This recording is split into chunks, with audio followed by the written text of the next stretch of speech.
We're going to use a runner on here that's removable, and we're going to use a couple of machine screws and some threaded inserts so that we can remove this runner at any time. It's not going to be glued in or anything like that. The reason being is because when we're tapering legs, table legs or chair legs or what have you, we're going to use the runner. When we're cutting angles on boards, we're going to use the runner. When we are straight edging lumber, we're going to use the fence and this rail, so we need to remove the runner. And we need that to be able to be removable and reinstall it, at a whim or whenever we need. So threaded inserts and machine screws. I'm going to show you the hardware in just a minute, but first, let's get down here at the saw. Let me show you the setup to measure where we need to cut this slot. Alright, to get this measurement for the groove that we need to cut, we're going to measure from the inside of the miter track, inside closest to the blade, to the opposite side of the blade. We're going to get that measurement and then we're going to transfer it over to our sled. And with that mark on there, we can go ahead and cut our groove, our 3/4 inch groove, to accept the runner. So now that we have everything marked, I'm ready to go ahead and make our cut for our groove. Now I'm going to put a dado set in here to cut my groove, but you can use a single blade. You just want to make sure that your blade height is an 1/8 inch deep. We're only going to cut an 1/8 inch groove in the bottom of this sled. So I'm going to go ahead and change my blade out, but if you are using a single blade, just make continuous passes. Alright?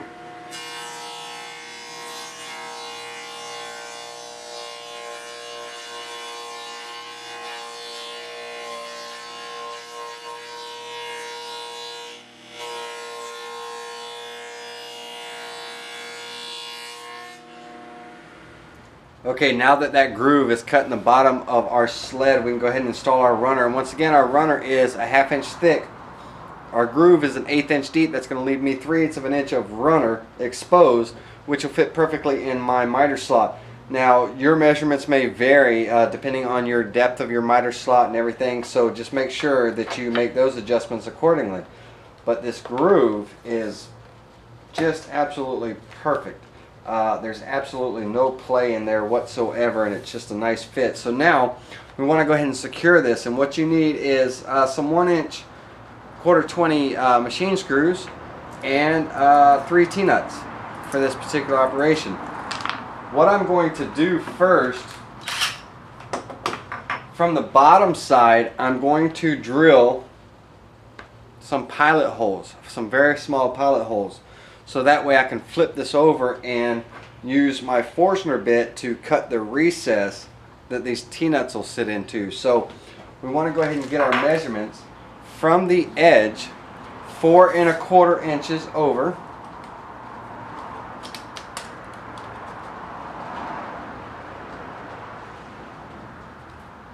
Then at the center mark of your sled, which is 16 inches, because this sled is 32 inches long. And then from the opposite edge, 4 1/4. Now we can go ahead and make our center mark, which is 3/8 of an inch for my 3/4 inch runner. Alright, now on those 3 marks, I'm going to go ahead and pre-drill my small hole.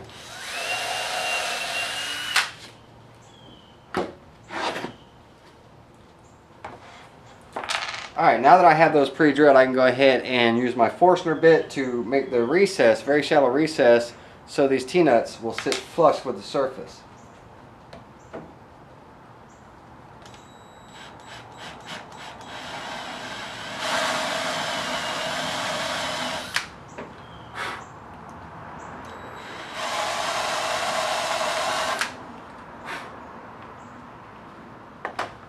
Perfect.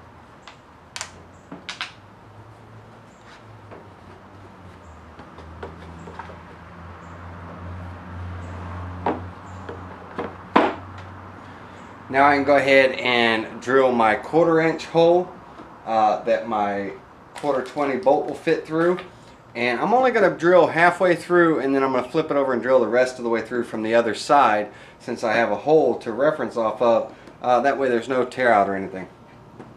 And then I want to go ahead and countersink the holes in the runner so that way the screw heads will sit flush and a little bit below the surface so they're not scratching up against the table saw.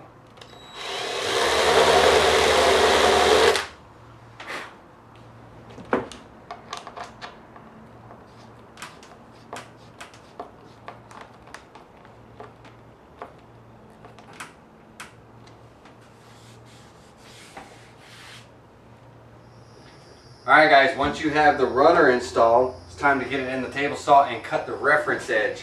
By installing the runner the way we did, it's going to give us a little bit of waste over here that we can cut right off and create a perfect reference line.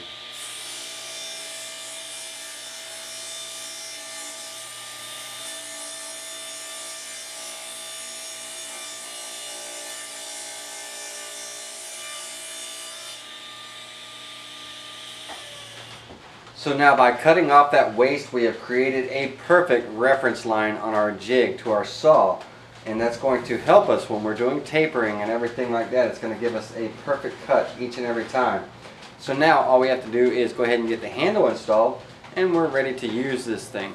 Alright guys, let's see if I can beat the rain. What we need to do is on our handle here, we need to take and mark a little mark for a number 8 1.25" wood screw to go into, and this is 1 inch wide here, so at the 1/2 inch mark it's a 1/2 inch tall. This little piece down here is a 1/2 inch tall, so at the 1/4 inch mark we need to make an intersection. We need to pre-drill a small little pilot hole for our number 8 1.25" screw to go into.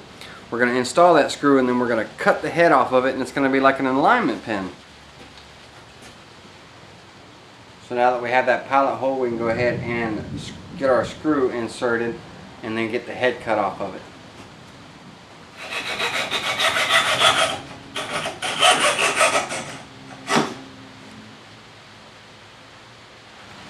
Alright guys, the weather's rolling in, so let's see if I can get through this kind of quickly. Now that we have that wood screw in there and the head cut off, it's a little alignment pin, we can install this handle. In order to install the handle, you're going to need 2 3-inch hex bolts, 1/4 20, 6 washers, fender washers, 5/16 inch, 6 1/4 20 nuts, and 2 1/4 20 T-nuts. Alright, so now in order to install the handle, we need to mark from our reference edge, come over 2.5 inches, make a mark, 7 5/8 inches, make a mark. From there, from the back side, the side closest to me, we need to come in 3/4 inch and intersect both those marks, and that's where we're going to drill our holes. Now on the bottom side of this sled, we're going to countersink, little 1/8 inch countersink, these T-nuts. They're going to come in through the bottom, so you want to drill a 5/16 inch diameter hole to accept these T-nuts. And then once we get the T-nuts installed, we'll walk you through the assembly and how to use this adjustable handle. Alright guys, once you have your holes drilled and your threaded inserts recessed on the bottom side for this handle, what you want to do is you want to take both of your bolts. And the first thing you want to do is on your bolt, you want to put a nut and then a washer. And then you want to feed that through your slot of one of your slots on the handle, and then add another washer and another nut. And you're going to do the same for both handles, or for both bolts.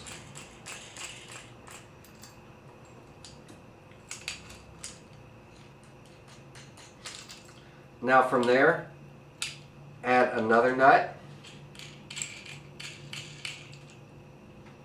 and then a washer.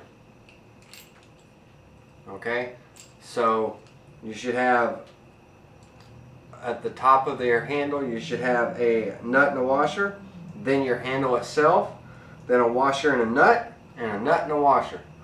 Now you want to go ahead and insert these bolts into your threaded inserts and your holes that you've drilled.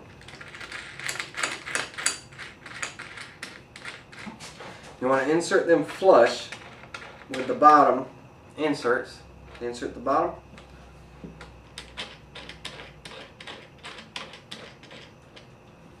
Once they're flush, then you can go ahead and take and lock down these nuts, the first set of nuts at the bottom, or the first nut at the bottom. That locks your bolt into the threaded inserts. Now these other nuts and bolts, by adjusting these, you can adjust your handle up or down or back and forth. And once you get the adjustment and everything, you can just lock everything down into place. When it's not in use, this is for tapering. That's what this little pin is on the end. It's a little alignment pin. But when it's not in use and everything, you can lock your handle down and use it as a handle for your jig, for when you're straight edging boards or cutting angles on boards and everything. This is your handle. But now when you use it for the tapering as the alignment pin, we're going to do that right now, and I'm going to show you exactly the use for it. And it's a very useful little mechanism. It's kind of like the key to the whole thing for doing four-sided tapers. So let's get set up and I'll show you exactly what I'm talking about. Okay guys, I've got my hold downs and my stop and everything on the sled just setting aside right now, but let's talk about tapering a leg. Here's a table leg 1/4. It's 1.5 inches by 1.5 inches. It's 30 inches long, and I want the taper to start at about 9 inches down from the top of the leg, and I want it to taper down to I want to take 1/4 inch off all four sides. A nice little gradual taper and everything there. So let me show you exactly how this jig sets up. And when the setup is done with this alignment pin and everything, in our stop, we're able to cut all four legs the same exact way, all four tapers the same exact way. Everything will be set up exactly the same each and every time. So let me walk you through this. Okay, on my leg, the first thing I did was 9 inches down from the top. I went ahead and marked all four sides with a pencil line all the way around, if you can see that. And then down here at the bottom, I went ahead and found the center, and at that center mark we're going to drill a small little hole. That way the alignment pin can be inserted in there. And I've also got my taper marks and everything off here where I want, you know, this leg to taper down to. So now let's go ahead and get that center hole drilled, and I'll show you how to set everything up. Alright, step one, first thing I'm going to do on this leg is I'm going to take my layout lines and I'm going to get it lined up right on our reference face here where I want the taper to start. And then I'm going to take my center pin and slide it into that center hole. Get lined up on that reference edge, and I'm going to lock down my handle. Now with that locked in and everything, that locks in this end and on the reference pin, and my handle's locked in. So now on the other end here, on the other end of the jig, I want to take my reference line where I want this taper to start, and I'm going to get that on the edge of our reference face here. When that's in place, then I'm going to take my stop here and slide it up behind it and lock it down. And with that stop locked in place, that gives me a reference here for my all four sides of the legs. When I turn it over and everything, reference up against that stop block. And when I change out and do my other legs, I have a reference here, this stop block, for setting it up. Now I want to take my hold down, get it in position,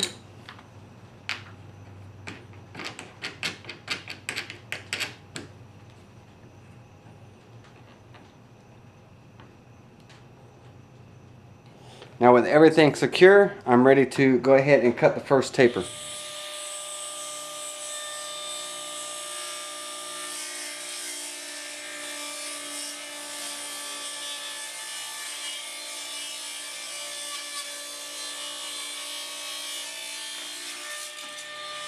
Now all I have to do after the first taper is cut is to loosen my hold down, rotate my leg, line up my alignment pin,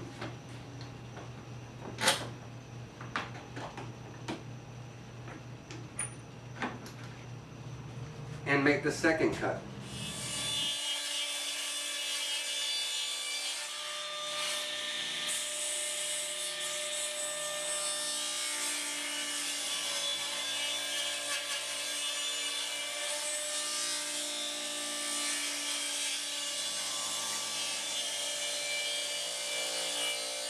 Okay guys, there is our first four-sided tapered leg. Now that was a success, and the great thing about it is our handle with the alignment pin is locked into place.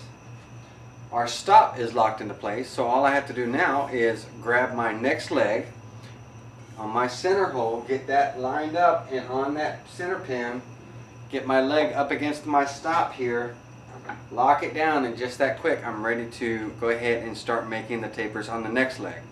And when it's done, the next leg, all four legs, same exact cuts, same exact tapers, and just quick and easy. Once the first setup is done, you're ready to go for the other four, the other three, should I say. So now we've looked at the tapering aspect of it, but this is a multi-function tapering jig. We're going to do some straight edging, and then we're going to set up to cut some angles. So let's go ahead and straight edge some rough sawn lumber. Now to straight edge rough sawn lumber, I went ahead and took the handle off and the runner off the bottom, and we're going to use the fence for our reference. I've got it secured with 2 hold downs. We're all ready to go.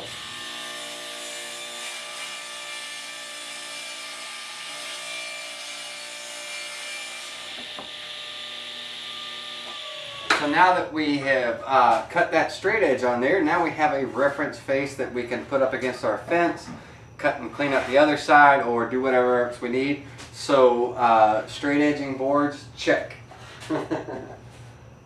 I'm liking it. Now for the next operation, I'm going to go ahead and put the handle and the runner back on, and we're going to cut some angles on a piece of stock and see how well that we're able to set that up.